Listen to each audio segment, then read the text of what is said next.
and welcome to Gritty Grace of Motherhood Mondays. I tripped a little bit there. My name is Bree Picard, and I'm the author of Gritty Grace of Motherhood. Link down below. This is the last video on the last chapter. I'm so excited because this is the up, which is great. You don't need the book to watch the videos, and you don't need to watch the videos to read the book, but they work well together. That's my hope anyway. So we've covered quite a lot in our few weeks together, and I am just so excited to get to this last chapter. 7 chapters, like I said, not very big book. I said that at the start of the series, so you could probably sit down and read it in about 45 minutes realistically, but I want you to take each chapter in, which is why I hope that you'll do it one a day or, once a week, like these videos have been posted. So this chapter is called Love in Action, and it's kind of like the cherry on top, right? Like I said in the previous videos, we got to go down before we go up, and we've hit the up, which I'm really excited about. So, excuse me, I'm going to read the little bit, and go from there. So, once again, my husband and I found ourselves awake at a ridiculous hour with our youngest child. This time, our delightful daughter had decided that rest was unnecessary. Playing with building bricks at midnight on Mommy and Daddy's bed was better. Sleep was not required. Despite our efforts, our little girl refused to go to bed. As soon as she laid eyes on the door, she leaned away and let out a scream.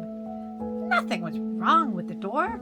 She was smart enough to understand the rule of the door. When in bed, there were no bricks. Heaven forbid the horror.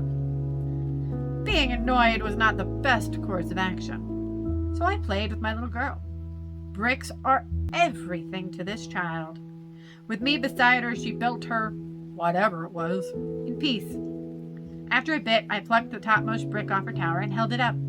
She looked from my one brick to the many she had, then dropped her many and grabbed my one. When she had it, she put the brick back on its perch, beaming when she showed her creation to me and my husband with a triumphant wave. It's funny how when our children are at their most annoying and we are at our most exhausted, God teaches us.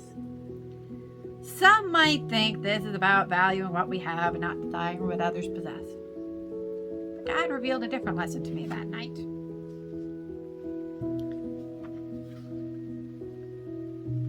Kids are funny.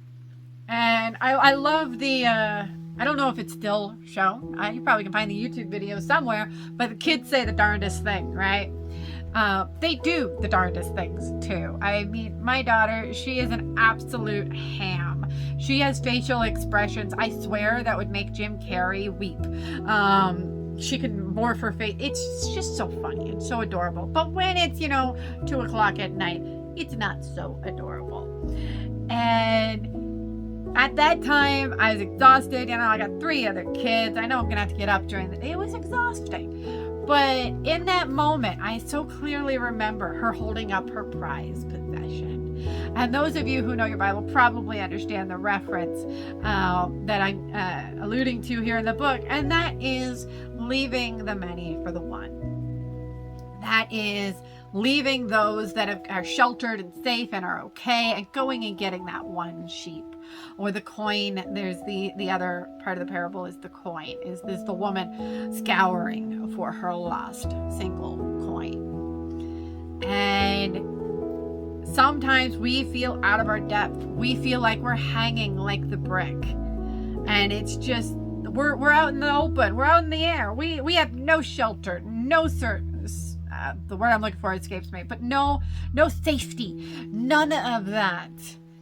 This whole book has been about, realistically, the theme is losing control and trusting in God. So you feel like you're the brick that's dangling in the air and you're going, I can't fall, I can't rise, I can't turn left, I can't turn right, I'm stuck.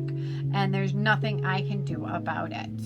And that's when God comes in. And God comes racing for that one.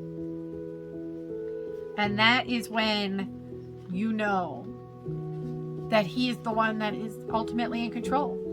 That there's nothing you can do, nothing you can control. All you can do is what's right in front of you in that minute. Because the next minute it could change. But God always comes back. I'm going to read you the rest of this chapter because I think it's important. I'm going to read you the verse and the rest of the chapter. Suppose one of you had 100 sheep and lost one. Wouldn't you leave the 99 in the wilderness and go after the lost one until you found it? When found, you can be sure you would put it across your shoulders, rejoicing. And when you got home, call in your friends and neighbors, saying, "Celebrate with me, I found my lost sheep." Count on it. There's more joy in heaven over one sinner's rescued life than over 99 good people in no need of rescue. I finally understood that God pursues the individual. Regardless of time or distance, he will go after the one. Isn't that grace amazing?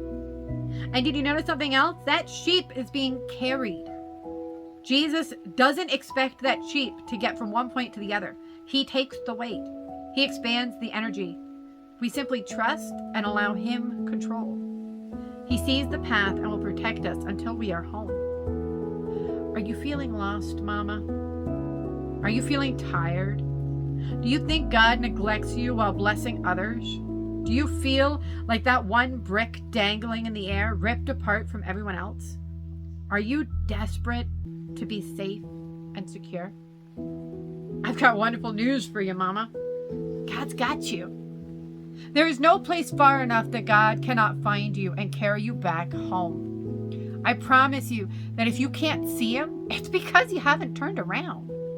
He's followed you wherever you've gone, and he's just waiting for you to turn around and allow him to carry you back.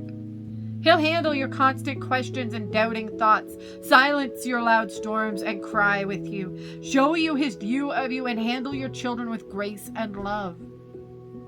He is listening even when you can't say a word. He is silent when all you can do is shout. He is the one who is truly in control. He loves you so much, my dear fellow mom. I promise you, he really does. God remembered us when we were down. His love never quits. Rescued us from trampling boot. His love never quits. Takes care of everyone in time of need. His love never quits. Thank God who did it all. His love never quits. My daughter ended up falling asleep on me. I carefully carried her back to the safety of her bed. With a tender, if exhausted kiss, I laid her down and tucked her into her bed, safe, sound, and home. Softly and tenderly, Jesus is calling, "O sinner, come home." And that's the end of the book. I want you to think over the next week and into the rest of your life.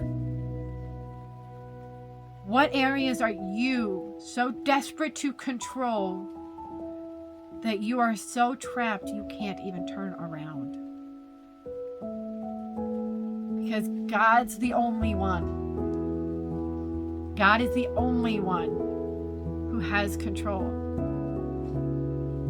All you have to do is turn around and allow him to carry you. He will bring you back home. He will be the one who guides you. All you have to do is trust that he's got this. Anyway, if you want a copy of the book, link will be down below. And if you want to check out any other videos, again, they're all linked in a playlist down below. I hope you have a blessed week. Bye.